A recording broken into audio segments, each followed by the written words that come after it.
The Samsung Galaxy S10 series is by far the best Samsung S series phone yet, but it is also the most expensive of the lineup yet.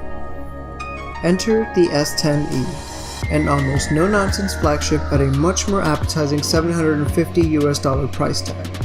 Having used both the S10e and the S10 Plus, this is the phone I'd recommend to most folks, and here's why. Join me for the full review of the Samsung Galaxy S10e coming up.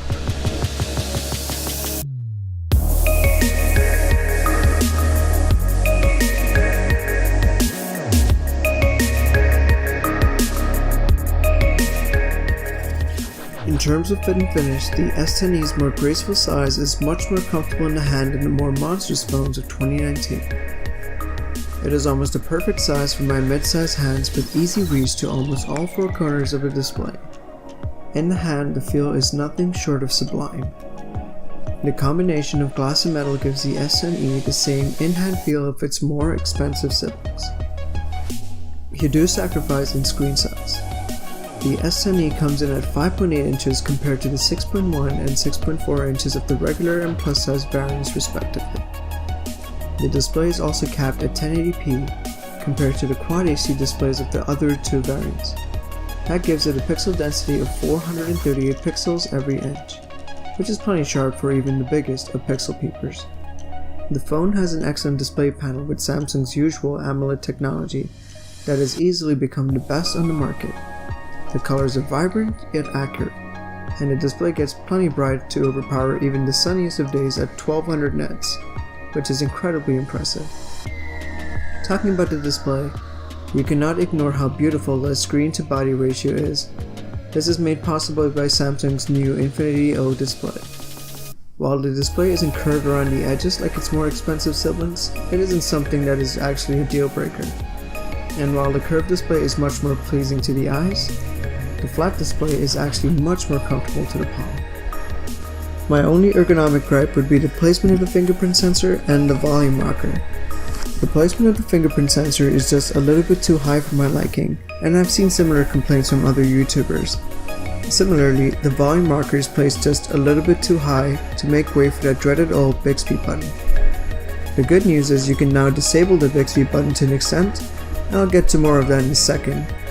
The fingerprint sensor in the S10e is a good old capacitive sensor instead of an ultrasonic in-display fingerprint reader, like on the other two variants. While the in-screen display is a cool party trick you can show off to your friends and family, it is nowhere as reliable as a capacitive sensor which has had generations of improvements to it. Another benefit is that you can install a tempered glass screen protector which is otherwise incompatible with an ultrasonic sensor at press time. As beautiful as the design is, not only is it a fingerprint magnet, but it is also one of the slipperiest phones I've ever used. It's literally like a bar of soap. If you're butterfingers, you may want to invest in a case or at least a skin with a textured finish. The phone also retains a 3.5mm headphone jack, which is a nice touch in 2019 and comes with a regular slew of fast wired and wireless charging. In terms of storage, the base model comes with 128GB of storage and 6GB of RAM, with the option for expandable storage. You can max out this phone with 256GB of storage and 8GB of RAM. All variants come equipped with the Snapdragon 855 processor. The S10e comes with a 3100mAh battery, which is a little on the anemic side for most 2019 flagships. The good thing is the 1080p display doesn't seem to drain as much power, and coupling that with the battery efficiency of the Snapdragon 855 gives this phone pretty decent endurance. While it's not a battery champ like the S10 Plus, it can usually get me through to the end of the day with about 20% to spare. Screen on time varied a lot, ranging from 3 hours to 5 hours, with most days trending towards almost 4 hours of screen on time. Again, it's not great at all, but it's serviceable for most people. The Galaxy S10 ships with Samsung's all-new One UI interface, which is a complete shift in Samsung's software design philosophy, and I have mixed feelings about One UI. Personally, I feel that it is a step in the right direction, but it often feels half-baked and sometimes inconsistent. Take the gesture navigation. It's great that Samsung's hopping onto the gesture bandwagon, but having to swipe up from the display to go back to the previous screen is just plain annoying. and doesn't feel intuitive at all. I'm also not a fan of the new icons. They leave an otherwise modern aesthetic feeling out of place and dated. You can change the icons in the Samsung theme store, and I did that, but it would have been nice to have it all bundled together, and this would have made it one of the best skin UIs on the market. And if you turn on night mode, it makes the whole interface basically dark mode, and coupling that with the inky black of AMOLED displays, it's a real joy to the eyes, and I'm overall happy with the direction of the software. And in terms of performance, One UI is incredibly fast and responsive. There have been almost no lags and no app crashes for the past 2 weeks that I've been testing the device. And then there's Bixby, which is still horrible and honestly doesn't do enough to supplant the Google Assistant service it tries to emulate. It even has its own button for the 3rd year in a row, and you better believe you're going to press it if you're trying to lower the volume. It can be reprogrammed to summon like on a long press instead of a short press, but I wish Samsung would have just stopped forcing us to use this half-baked assistant. You can also reprogram the button to open up anything you like now, well, except for Google Assistant. Bravo, Samsung. Wireless power share is one of Samsung's most hyped features, but it's not what you might expect.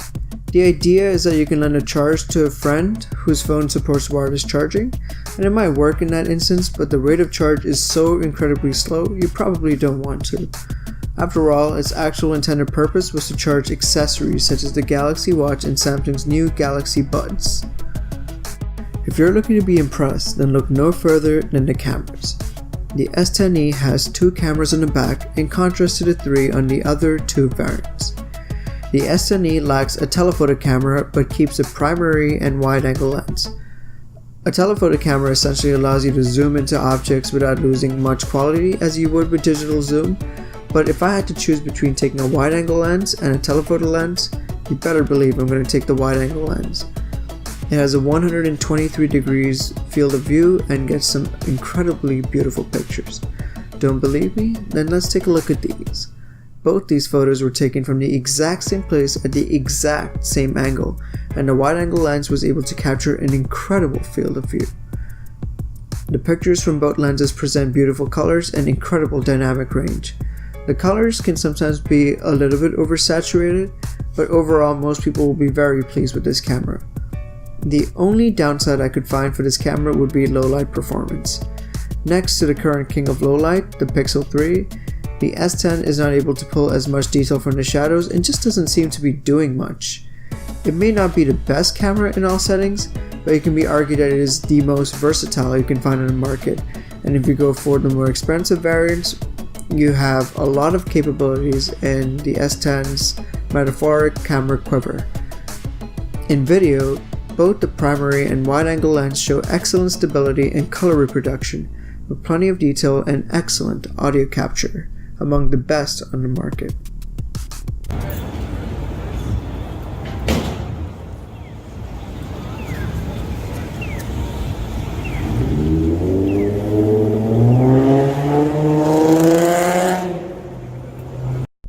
An issue I had with my review unit was during phone calls, not with the quality or the reception.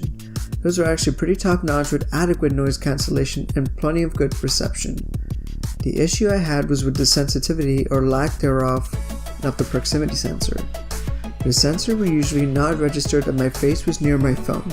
I would instead register input from my face.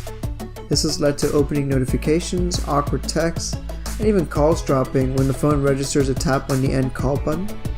Samsung's addressed this issue and said it's going to resolve it with a software update, but at press time, no such update was available yet. I'll leave an update in the description when that update does hit my device and if it fixes the issue. The phone sports Samsung's usual array of half top and half bottom firing speakers, which are even louder and bassier this year than ever before. I'm not the biggest fan of side firing speakers and I wish they were like a truly front facing pair, but it's something I can live with. The top firing speaker also doubles as an earpiece, which is a godsend for speakerphone calls, and I love it. So if you couldn't already tell, I'm very pleased with the S10e. There's very little to complain about, and those shortcomings can easily be justified by the cheaper price tag of the S10e. The S10e is by no means a cheap smartphone, but what it does offer is an incredible value for money. especially in the age of $1,000 smartphones. If you want an S10 but don't want to spend $1,000 on it, the S10e is the best option, and frankly the one I've been recommending to most people. It is the phone to beat for value in 2019. More expensive doesn't always mean better, or at least not better for you. Buy the S10e and you most likely will not be disappointed. Thank you so much for watching, and if you enjoyed the video, please leave a like down below and subscribe if you want to see more coverage on the S10, the S10e, and other devices that are coming out in 2019. Thank you so much for watching, and I'll see you guys next time.